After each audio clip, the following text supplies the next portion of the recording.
Hello everyone, this is our first video on essential vocabulary for reading.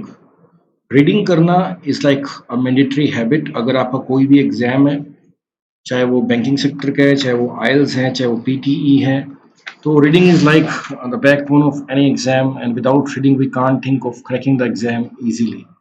तो reading में क्या problem क्या आती है, we come across some vocabulary words या कई बार ऐसी इंफॉर्मेशन होती है जो हमारे एरिया की नहीं होती है, सो वी फील कंफ्यूज्ड कि हम क्या करें।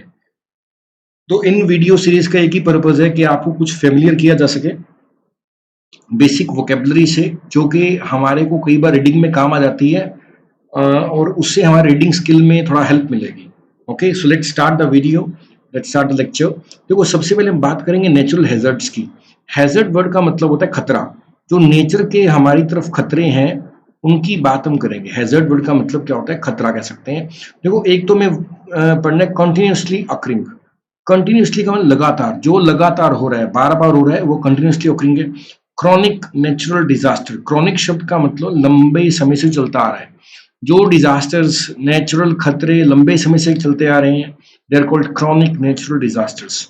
तो कंटिन्यूसली अकरिंग का मतलब बार बार होने वाला, जो चीजें बार बार होती हैं वो कंटिन्यूसली अकरिंग है। और क्रॉनिक नेचुरल डिजास्टर्स का हैजर्ड्स का मतलब है जो लंबे समय से नेचुरल खतरे बने हुए हैं, दे आर। देखो, सबसे पहला वर्ड हमें नेचर की स्टडी या हैजर्ड्स में देखने को मिलता है, वो जियोलॉजिस्ट है। तो जियो का मतलब होता है अर्थ, इंग्लिश में जियो का मतलब क्या है, अर्थ। और लॉजी का मतलब क्या है, स्टडी। एंड आईएसटी का मतलब होता है पर्सन। तो किसी भी पर्सन वर्ड के आखिरी में अगर आईएसटी लिखा मिलेगा, ये हमेशा एक पर्सन बनेगा। जियोलॉजिस्ट का मतलब होता है पृथ्वी की स्टडी करने वाला। जैसे आप इस पर्सन को देख सकते हो, ये स्टडी कर रहा है रॉक्स की या पृथ्वी के बारे में, पृथ्वी के नीचे यहाँ पे क्या मिल सकता है, तो ये सारी स्टडी के जियोलॉजिस्ट करता है। सेम इज आप ये देख सकते हो, पर्सन क्या कर रहा है, देख रहा है कि पृथ्वी के नीचे क्या क्या हो सकता है, लावा है, यहाँ पे वोल्केनोज हैं, तो देख रहे हैं, ये जियोलॉजिस्ट है। तो ये हमने पहला वर्ड पढ़ लिया। जियोलॉजिस्ट कौन होता है, जो पृथ्वी की स्टडी करता है, उसको बोलते हैं जियोलॉजिस्ट।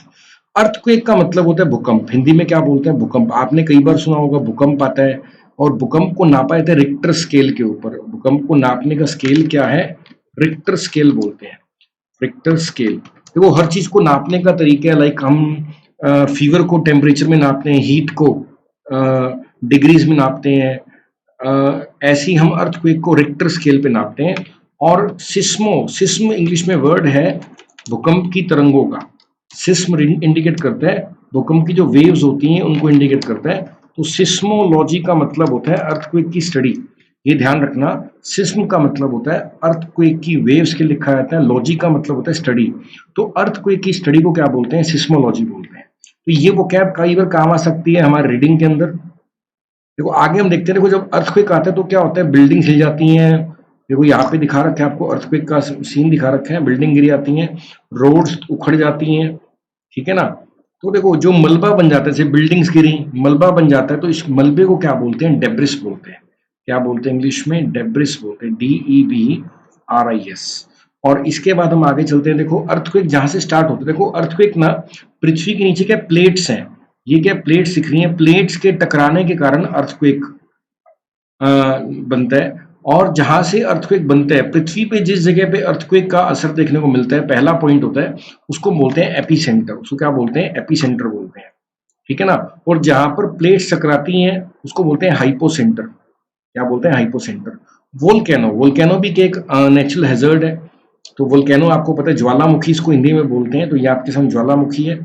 और देखो, जब ज्वालामुखी फूटता है तो उसको क्या बोलते हैं, इरप्ट होना।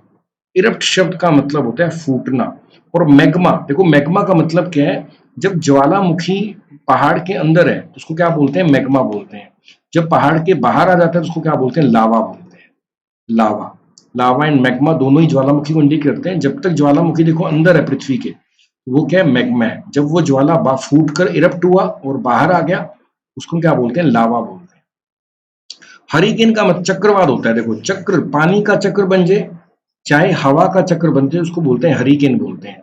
बवंडर जिसको बोलते हैं, पानी का भी बवंडर हो सकता है और हवा का भी बवंडर हो सकता है। जब बहुत तेज होते हैं तो चीजों को, सामानों को बहुत मतलब कि नुकसान हो जाता है हरिकेन के। यहाँ दिखा रखा है आपको, पानी का हरिकेन दिखा रखा है, ये समुद्र है, उसमें पानी का क्या है, हरिकेन है। तो हरिकेन का मतलब होता है चक्रवात कह सकते हो आप। बवंडर कह सकते हो। फ्लड आपको पता ही है, फ्लड का मतलब क्या होता है, बाढ़। फ्लड का मतलब क्या है, बाढ़। यहाँ पे देखो बाढ़ आई हुई है और गाड़ियां डूबी हुई हैं।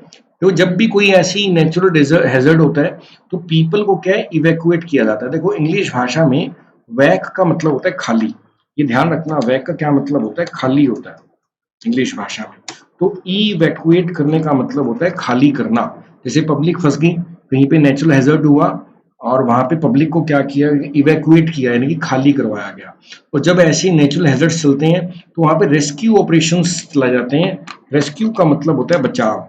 तो रेस्क्यू ऑपरेशंस का मतलब होता है बचाव कार्य। जैसे कहीं पे बहुत ज्यादा फ्लड आ गया तो सरकार क्या करेगी, अपने बोट्स को लेकर वहां पहुंच जाएगी। कहीं पे आग लगी तो हेलीकॉप्टर्स की मदद से आग को बुझाया जाएगा। ठीक है ना। तो ये सब क्या है, इवैक्यूएशन प्रोसेस होते हैं, लेकिन रेस्क्यू प्रोसेस होते हैं। जैसे आपको, जैसे हमारे इंडिया के अंदर एनडीआरएफ है, तो नेचुरल डिजास्टर रेस्क्यू फोर्स उसको हम बोलते हैं, एनडीआरएफ। तो ये फोर्सेस होती हैं जो कि क्या करती हैं, पब्लिक को इवैक्यूएट करती हैं। जैसे देख सकते हैं हम, यहाँ पे लोग फंसे हुए हैं मान लो, तो इसको निकाल लेंगे। तो इनको क्या कर रहे हैं, हम लोगों को इवैक्यूएट कर रहे हैं। जैसे आप देख सकते हो, ये लोगों को इवैक्यूएट किया जा रहा है। तो जब भी कोई नेचुरल हैजर्ड होता है तो वहां पे आपको वर्ड लिखा मिलेगा, इवैक्यूएट। ओके, देखो नेक्स्ट हमारा जो वर्ड हमें पढ़ने हैं वो है related to natural park and sanctuaries. देखो नेचुरल पार्क एंड सेंचुरीज ना जानवरों के रहने की जगह को बोला जा सकता है।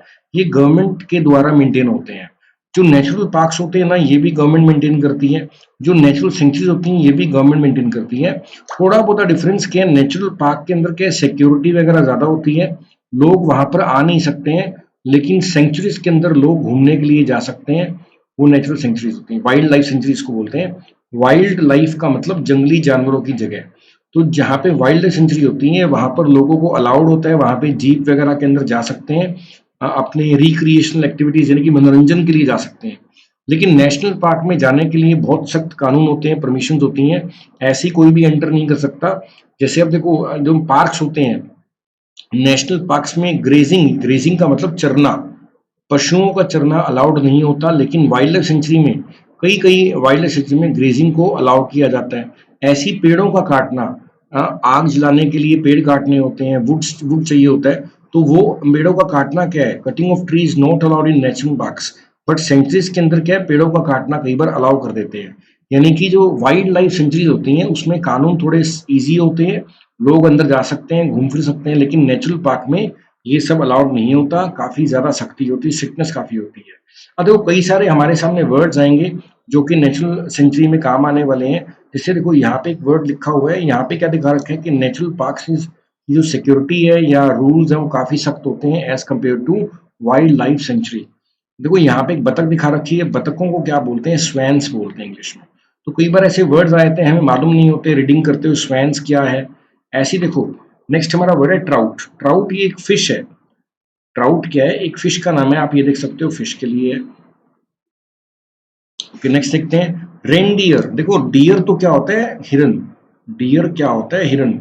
रेनडियर क्या होता है, 12 सिंह। जिसके 12 सिंह होते हैं उस हिरन को क्या बोलते हैं, रेनडियर बोलते हैं। ठीक है ना।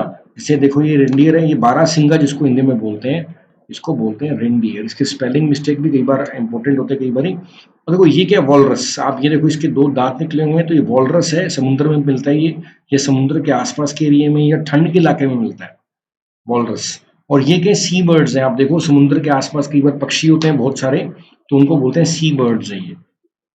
ओके, नेक्स्ट है सील्स। सील्स देखो ये सील्स हैं, समुद्र के पास में मिलते हैं सील्स। ये भी सील की ही पिक्चर है, देखो ये सील दिखा रखा है एक। और ऑक्स क्या होते हैं, डक्स की तरह ही ऑक्स होते हैं। जैसे डक्स होती हैं ऐसे ही डक की तरह ही दिखने वाले होते हैं ऑक्स। ये डक दिखा रखी है और डक के बच्चे क्या हैं, गीज है, गीज। और ये क्या है, लाइनेक्स। देखो जंगली बिल्ली को बोलते हैं लाइनेक्स। और लाइनसिस क्या है, इसकी प्लूरल है। ओके, ये हमने कुछ वोकैब पढ़ी है जो कि हमारे काम आ सकती है रीडिंग के अंदर। दोबारा रिवाइज कर लेते हैं फटाफट। पहला हमने पढ़ा कंटिन्यूसली अकरिंग, जो बार बार होता है। क्रॉनिक नेचुरल हैजर्ड्स, लंबे समय से चलने वाले नेचुरल हैजर्ड्स। जियोलॉजिस्ट, जो पृथ्वी की स्टडी करता है। अर्थक्वेक, भूकंप। रिक्टर स्केल, भूकंप को नापने वाला स्केल। सिस्मोलॉजी, भूकंप की स्टडी। और डेब्रिस, जो मलबा होता है उसको क्या बोलते हैं, डेब्रिस बोलते हैं, DEBRIS। एपी सेंटर, जहाँ पे अर्थक्वेक का फुटाव होता है पृथ्वी के अंदर, उसको बोलते हैं एपी सेंटर। जहाँ पे प्लेट चकराती है वो क्या होता है, हाइपोसेंटर। वोल्केनो, ज्वालामुखी होता है। लावा, जब ज्वालामुखी बाहर आ जाए तो उसको लावा बोलते हैं, जब अंदर है उसको मैग्मा बोलते हैं। ज्वालामुखी के फटने को इरप्ट होना बोलते हैं।